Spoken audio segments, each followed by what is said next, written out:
Assalamualaikum warahmatullahi wabarakatuh. Nama saya Tegar Muhammad Pratama dari 6A yang mempresentasikan metamorfosis kupu-kupu.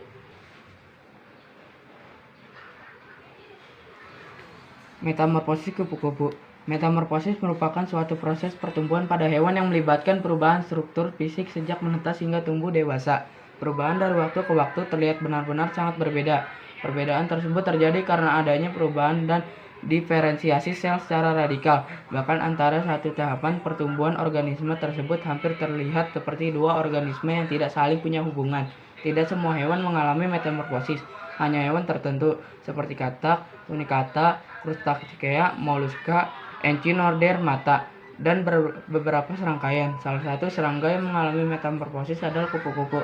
Metamorfosis sempurna kupu-kupu. Apakah kalian sudah tahu jika ulat adalah penampakan kupu-kupu sebelum bermetamorfosis? Metamorfosis kupu-kupu berbeda dengan metamorfosis yang dialami oleh hewan lainnya.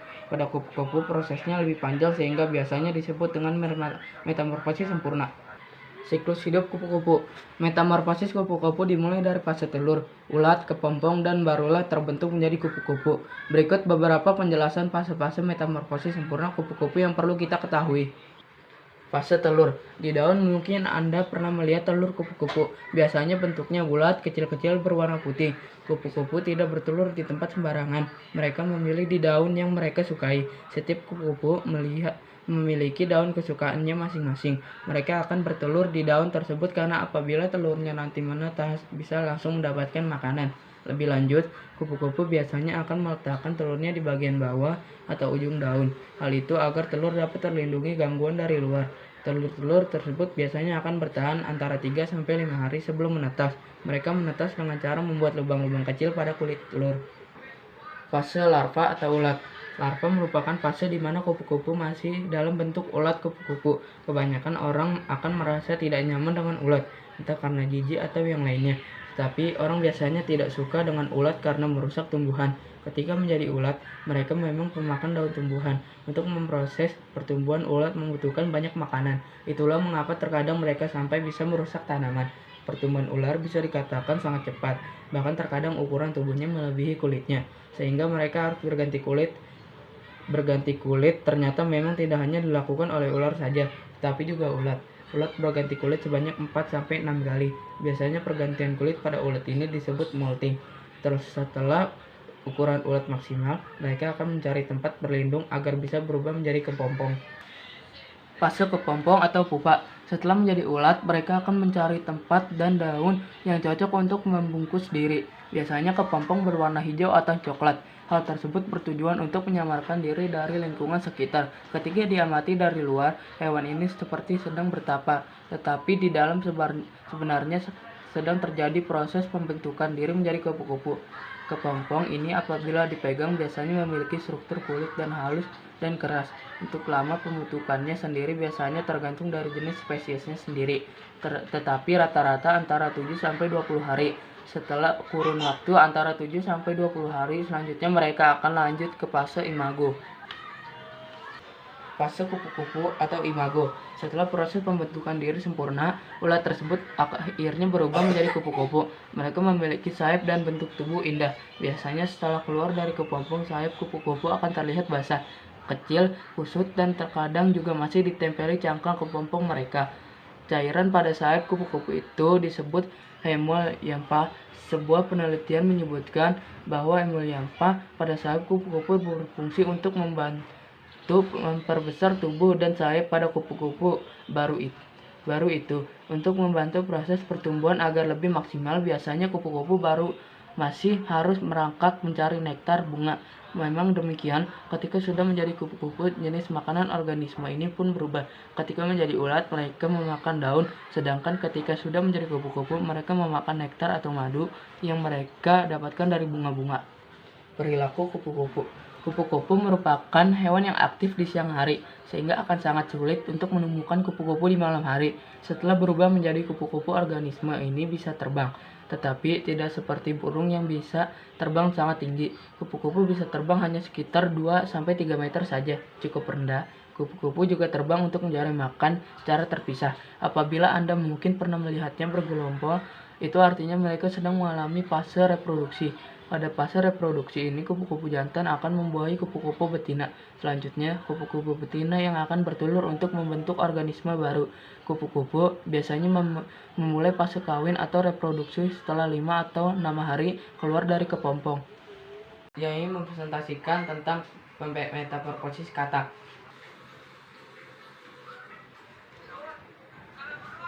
Katak adalah hewan amfibi yang dapat hidup di daratan dan air. Hewan ini pada umumnya memakan serangga dan memiliki kulit tubuh yang licin dan seperti yang biasa kita temui, kulitnya berwarna hijau, merah coklat-coklatan, bahkan ada yang memiliki kulit cenderung berwarna hitam, kulit yang berbintik-bintik. Katak termasuk hewan yang hebat karena bisa hidup di dua alam sekaligus.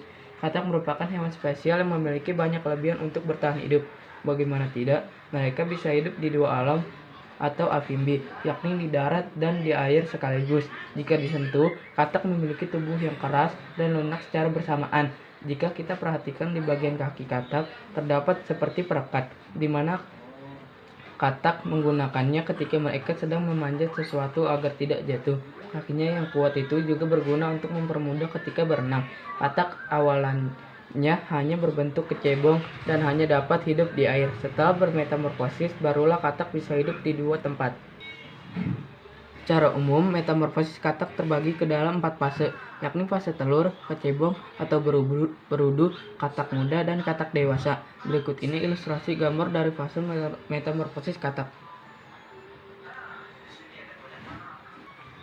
1. Telur. Katak mengalami proses metamorfosis dimulai dari telur. Pertama, katak jantan akan membuahi katak betina. Setelah itu, katak betina akan meletakkan telurnya di dalam kubangan air yang menurut mereka aman.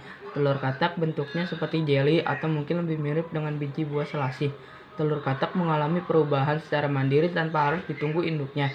Fase telur berjalan sampai kurang lebih 3 mingguan. Satu katak betina bisa bertelur hingga 20.000 dengan 3 kali reproduksi. Akan tetapi, jumlah tersebut tergantung dari tingkat kesehatan induk katak dan faktor lingkungan di sekitar tempat hidupnya. Perkembangan fase telur dalam metamorfosis katak berlangsung selama 21 hari. Selama itu, embrio menggunakan cadangan makanan dari kuning telur untuk pertumbuhan bagi organ hingga ia siap menetas dan menjadi kecebong. 2. Kecebong. Setelah berkembang selama 21 hari, embrio dalam telur kemudian keluar dari cangkang telur sebagai kecebong atau berudu. Pada tahap awal, berudu umumnya masih akan memakan sisa makanan dari cangkangnya hingga fungsi tubuhnya memungkinkan untuk mencari makanan sendiri. Berudu memiliki ekor yang panjang untuk menunjang pergerakannya di dalam air, insang eksternal yang digunakan untuk pernapasan, dan sebuah mulut yang digunakan sebagai alat makan. Perlu diketahui bahwa fungsi insang pada berudu persis sama seperti insang pada ikan, sementara makanannya pada fase ini adalah ganggang dan mikroorganisme air lainnya. Berudu dapat kita temukan dalam beragam warna, bisa hijau, hitam, dan bisa pula berwarna merah. Warna berudu ini dipengaruhi oleh faktor lingkungan. Warna berudu akan menyesuaikan warna lingkungan sekitarnya untuk berkamuflase. Selama 5 minggu, dalam proses metamorfosis katak, berudu akan terus mengalami perubahan bentuk morfologis dan fungsi fisiologis organ. Kaki belakangnya mulai tumbuh diikuti pertumbuhan kaki depan, serta paru-parunya mulai berkembang secara persiapan masuknya fase baru dalam proses metamorfosis yang dilaluinya. Katak muda. Setelah mengalami fase pertumbuhan, kecebong mulai berubah bentuk. Mulutnya akan melebar, insangnya hilang, ekornya memendek, dan paru-parunya telah hampir berfungsi. Setelah 5 minggu, kecebong-kecebong tadi tumbuh menjadi katak muda. Tidak butuh waktu lama, dalam waktu 3 minggu, katak akan berubah menjadi katak dewasa. Perubahan dari ke katak dewasa ditandai dengan terbentuknya paru-paru untuk dia bernapas di daratan. Otomatis insang akan menghilang dan si katak mengalami perubahan drastis. Katak dewasa. Tepat 11 minggu setelah telur diletakkan oleh induknya dan mengalami proses metamorfosis, akhirnya berubah menjadi katak dewasa. Katak dewasa telah memiliki paru-paru yang berfungsi sebagai alat pernapasan di daratan. Kaki-kakinya tumbuh kuat dan memiliki selaput antar setiap jarinya, sementara ekornya telah benar-benar hilang. Ia akan terus berkembang menjadi dewasa dan siap melakukan perkembangbiakan kembali melalui proses pembuahan luar bersama pasangannya untuk memulai proses metamorfosis katak baru. Jadi, ciri-ciri katak. 1. Katak berkembang biak dengan telur. 2. Binatang amfibi. 3. Katak muda hidup di air dan bernapas dengan insang. 4. Katak bergerak dengan keempat kakinya. 5. Katak dewasa hidup di darat dan bernapas menggunakan paru-paru. 6. Katak mengalami metamorfosis dari telur ke cebong, katak kecil, katak dewasa. 7. Katak mempunyai kulit yang basing karena membantu pernapasan. 8. Katak juga mempunyai selaput pada jari-jari kakinya yang digunakan untuk berenang. Laporan percobaan. Tujuan percobaan untuk mengetahui perkembangbiakan metamorfosis kupu-kupu dan katak. Alat dan bahan: kertas karton, lakban atau lem, gambar yang sudah di-print. Langkah percobaan: tempel gambar yang sudah di-print dan diberi keterangan di atas kertas karton. Tempelkan kertas karton yang berisi gambar tersebut di dinding. Hasil percobaan: kupu-kupu bermetamorfosis sempurna di mana mata kecil berupa ulat yang memiliki tipe mulut menggigit makanannya daun-daunan, tubuh bersayap, dan jumlah kaki banyak yang disebut larva.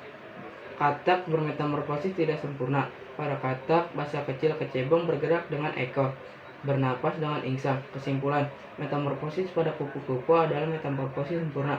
Metamorfosis sempurna mengalami 4 fase, yaitu telur, larva, pupa, dewasa. Metamorfosis pada katak merupakan metamorfosis tidak sempurna karena memiliki 3 fase, yaitu telur, nimfa, dewasa. Wassalamualaikum warahmatullahi wabarakatuh.